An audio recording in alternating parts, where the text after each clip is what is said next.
इस रास्ते मत आइए, इधर डेंजर है, ठीक है। तो इसके लिए क्या लगाया जाता है, लाइट हाउस वहां पे इंस्टॉल किया जाता है।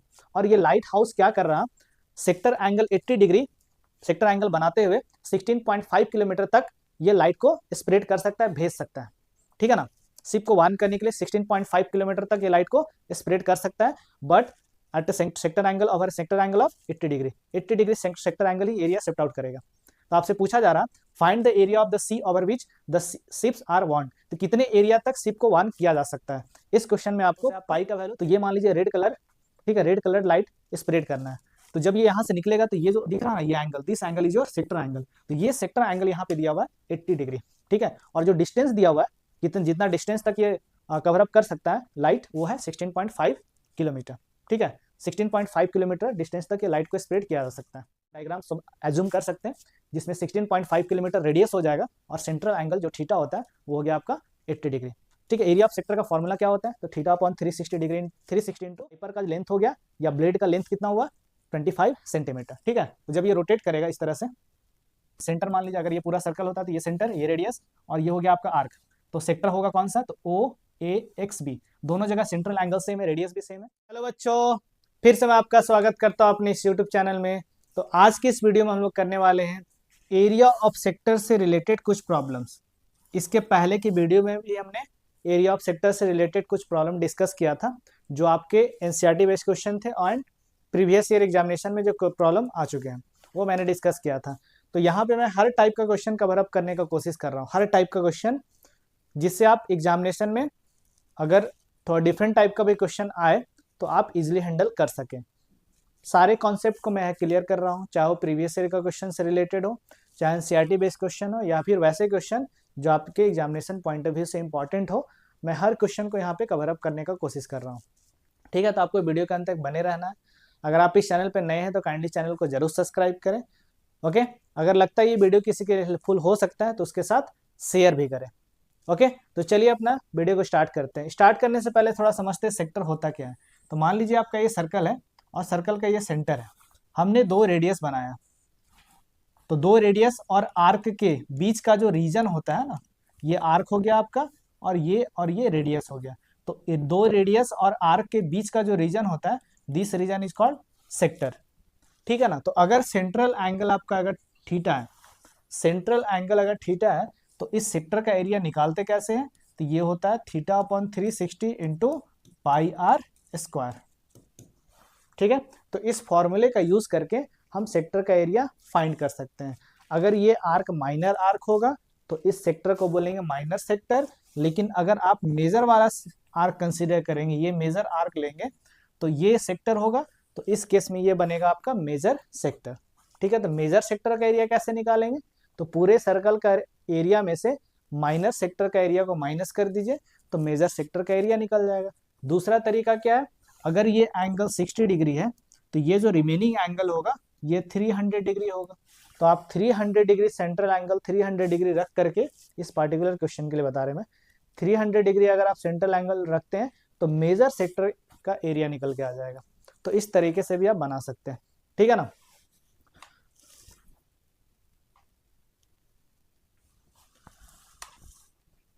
तो चलिए स्टार्ट करते हैं मेरा नेक्स्ट क्वेश्चन। और next question is,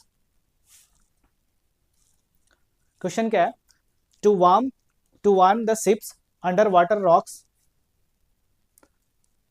a lighthouse spread a red color light over a sector of angle 80 degree to a distance of 16.5 kilometre. देखिए, जब शिप्स वाटर में चल रहे होते हैं, मूव कर रहे होते हैं, तो कुछ ऐसा प्लेस होता है जहाँ पे इस तरह का बहुत सारा रॉक्स होते हैं, ठीक है। तो शिप को बताने के लिए कि आप इस रास्ते मत आइए, इधर डेंजर है, ठीक है। तो इसके लिए क्या लगाया जाता है, लाइट हाउस वहां पे इंस्टॉल किया जाता है।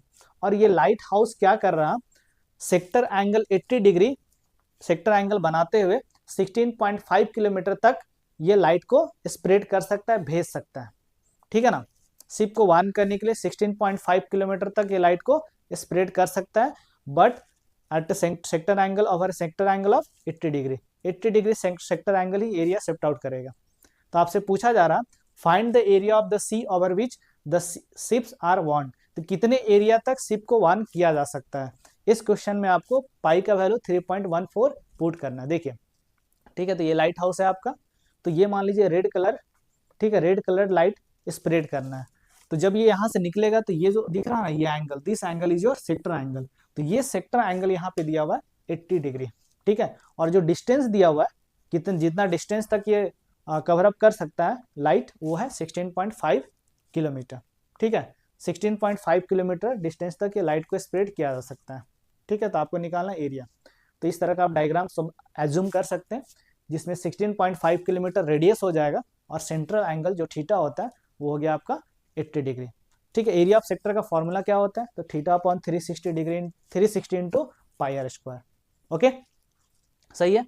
तो बस रेडियस 16.5 किलोमीटर, सेंट्रल एंगल दिया हुआ है, दोनों का वैल्यू दिया हुआ है। तो area of sector O A X B, इस तरह से नेमिंग किया जाता है किसी भी सेक्टर का। ये हो गया आपका सेंटर, और आर्क का नेम हुआ ये आर्क का नेम। तो आर्क का नेम हमेशा 3 पॉइंट से लिखना चाहिए, ठीक है ना। तो ओ ए एक्स बी, तो इस सेक्टर का एरिया कैसे निकालेंगे, सिंपल, सारा वैल्यू दिया हुआ है, पुट कर देना है। तो 80 अपॉन 360 इंटू पाई, पाई का वैल्यू 3.14 इंटू आर का वैल्यू 16.5, तो 16.5 का स्क्वायर करेंगे तो 16.5 इंटू 16.5, ठीक है। 0 से 0 कट हो गया, 2 से कट करें, 4 से कट करेंगे तो 4 2 Z 4 9 जा 36, ठीक है। तो यहाँ पे हो गया 2/9 इंटू, जब यहाँ से आप डेसिमल रिमूव करेंगे तो ये हो जाएगा बाई 100, यहाँ से डेसिमल रिमूव करेंगे तो हो जाएगा बाई 10, यहाँ से डेसिमल रिमूव करेंगे तो हो जाएगा बाई 10, मतलब 160/10, 160/10, ठीक है। अब देखिए 3 से कट हो जाएगा ये, क्योंकि यहाँ पे देखेंगे तो 6 5 11 प्लस 1 12, तो सारे डिजिट का सम आ रहा है 12, जो 3 के टेबल में आता है 12।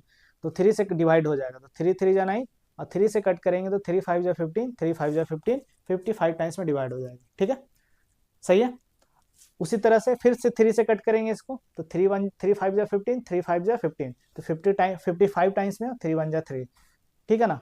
तो यहाँ पे मेरे पास क्या बच गया, 100 इंटू 10 इंटू 10, तो ये क्या हो जाएगा 10,000 डिनोमिनेटर में। नोमिनेटर में क्या हो गया 2 इंटू 314 इंटू 55 इंटू 55, ठीक है। तो जब सारे नंबर्स को मल्टीप्लाई करेंगे, सिंपल सा मल्टीप्लीकेशन है, ठीक है। 55 को मल्टीप्लाई करेंगे, तो मैं इसे बता दूं, इसका जो मल्टीप्लीकेशन होता है कैसे करते हैं। तो इसका जब नंबर ऐसे होता है, कैसा नंबर, जिसका लास्ट डिजिट 5 होता है, ठीक है, जिसका लास्ट डिजिट 5 होता है उसको इजीली कैसे मल्टीप्लाई कर सकते हैं, अगर सेम नंबर हो तो, सेम नंबर हो तो दोनों नंबर सेम होना चाहिए। ये 55 मतलब हम लोग 55 का स्क्वायर निकाल रहे हैं, एक तरह से देखा जाता है। तो आंसर क्या होगा, तो 25 लिख दीजिए। और जो फर्स्ट वाला डिजिट है, इस प्लेस 10th प्लेस का जो डिजिट है ना, उसमें क्या करेंगे, एक बढ़ाएंगे, इंक्रीज करेंगे, तो ये 6 हो जाएगा।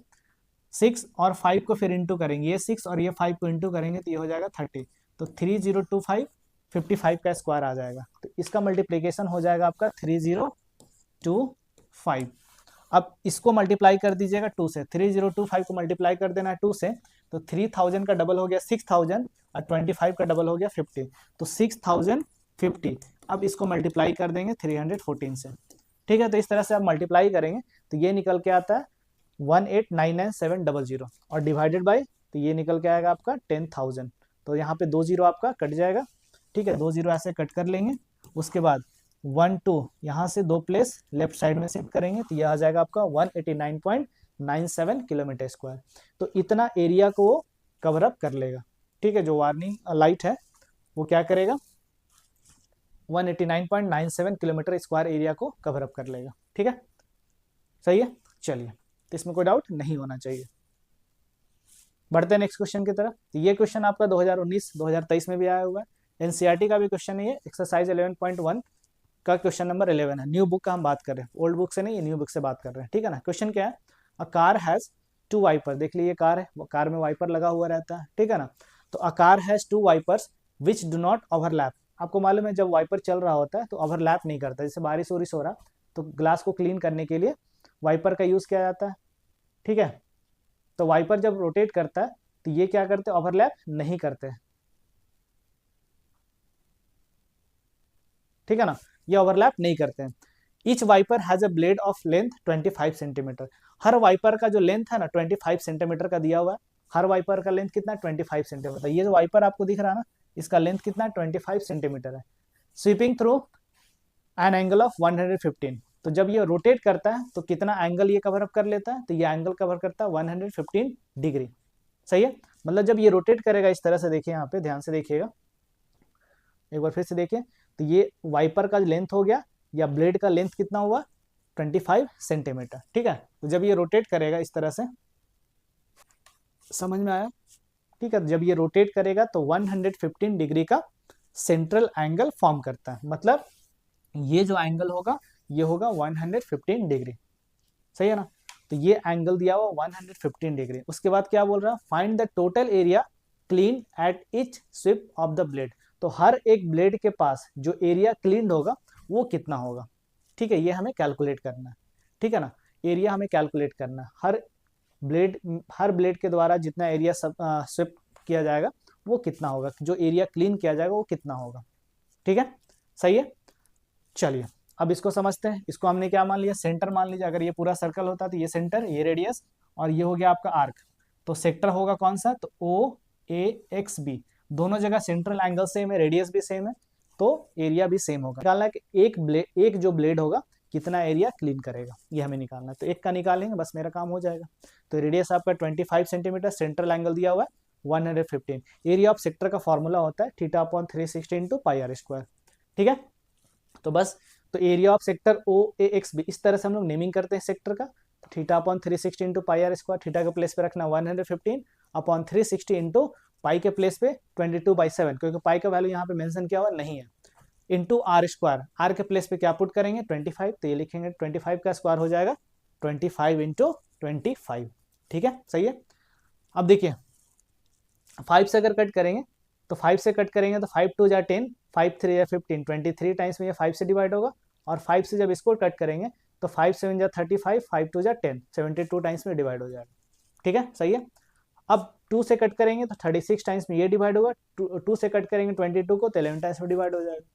ठीक है ना, तो मेरे पास न्यूमरेटर में क्या बचा हुआ है 23 इंटू 11 इंटू 25 इंटू 25।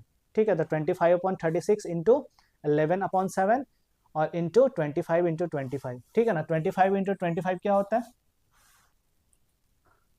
तो 25 इंटू 25 होता है आपका 625। तो 2 इंटू, सॉरी एक मिनट थोड़ा पढ़ लेके आप, ओ सॉरी, टोटल एरिया कैलकुलेट करना है ना। यहाँ पे क्या करना है आपको, टोटल एरिया कैलकुलेट करना है। ठीक है, तो टोटल एरिया अगर कैलकुलेट करना है तो हम क्या करेंगे, एक जो ब्लेड है जितना एरिया स्वेप्ट आउट कर रहा है, जितना एरिया क्लीन कर रहा है, उसको 2 से मल्टीप्लाई करेंगे तो टोटल एरिया निकल जाएंगे। ठीक, आपको निकालना है क्या, टोटल एरिया निकालना है। तो टोटल एरिया के लिए क्या करेंगे, 2 से इंटू कर देंगे। टोटल एरिया मतलब क्या, ये जितना एरिया क्लीन करेगा और ये जितना एरिया क्लीन करेगा, दोनों का सम कर देंगे। तो जो एक ब्लेड जितना एरिया क्लीन करेगा उसको 2 से मल्टीप्लाई करेंगे तो टोटल एरिया निकल जाएगा। ठीक है ना, तो हमें क्या कैलकुलेट करना है यहाँ पे, टोटल एरिया कैलकुलेट करना है। क्या कैलकुलेट करना है, टोटल एरिया कैलकुलेट करना है। अंडरस्टैंडिंग, चलिए।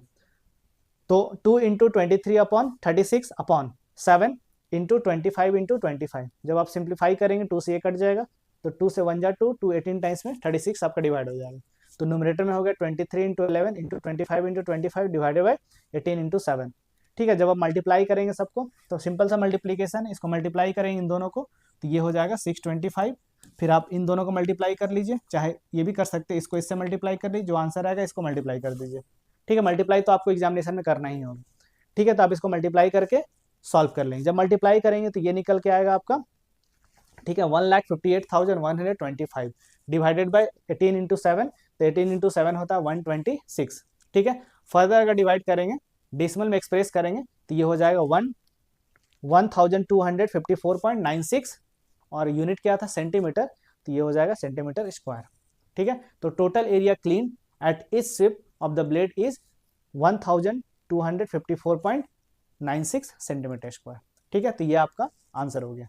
सही है, तो इसमें कोई डाउट नहीं होना चाहिए। ओके, तो बस आज के लिए इतना ही। और अगर इस वीडियो में जो भी मैंने आज क्वेश्चन, जो भी प्रॉब्लम डिस्कस किया, अगर इसके बाद भी कोई डाउट आपको रहता है तो काइंडली आप हमें कमेंट करके जरूर बताएं। ओके, उसको सॉर्ट आउट करने का हम लोग जरूर कोशिश करेंगे।